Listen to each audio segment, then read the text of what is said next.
И покрај укинувањето на дополнителната царина за 16 македонски производи, косовската влада не се откажува од дополнителниот приход при увозот за доматите, пиперките, јаболката, крушите, сливите, малините и грозјето.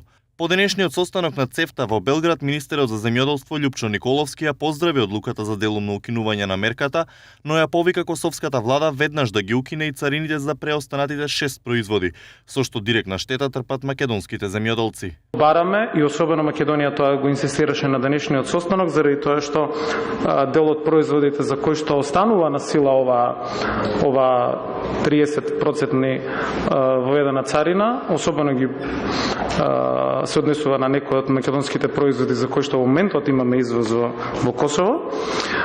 Навистина бараме тоа да се случи веднаш. Значи бараме повлекување и тоа ќе го видите во заклучоците, итно повлекување на ова одлука која што е спротивно на ЦЕФТА договорот и на договорот за стабилизација и асоциација кој што Косово го има со Европската комисија. На штетата која настанува со оваа мерка на Косово укажува и министерот за економија Крешник Бектеши, кој во петок најави состанок со неговиот косовски колега Бајрам Хасани, при што се надева дека наскоро ќе биде постигнато решение.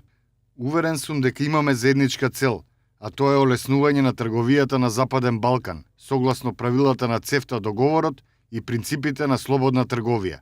Пишува во соопштението од кабинетот на Бектеши и покрај делумното укинување на царината за 16 производи, за што министерот Николовски ексклузивно информираше во Студио 1, власта не се потпира на случајности и веќе подготвува план Б.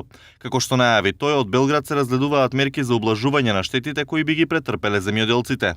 Ние ги анализираме состојбите. Минатата година е над 6 милиони евра извозот на Косово на земјоделски производи, во првите 6 месеци од годината 2,6 милиони евра. Внимателно со коморите ќе ги направиме сите анализи и стоиме на располагање во делот на дополнителните мерки кои што владата ги носи во постојано во оваа година во интерес на земјоделците. Инаку на денешниот состанок министрите се согласиле дека се потребни реформи во ЦЕФТА за да се олесни трговијата на Западен Балкан во иднина, а бил донесен и заклучок за елиминирање на сите останати трговски бариери воведени од земјите членки.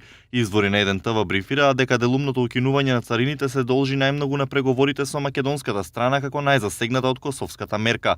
Министрите на другите земји според истите извори во разговорите настапувале поиндиферентно со резервиран притисок кон властите на Косово.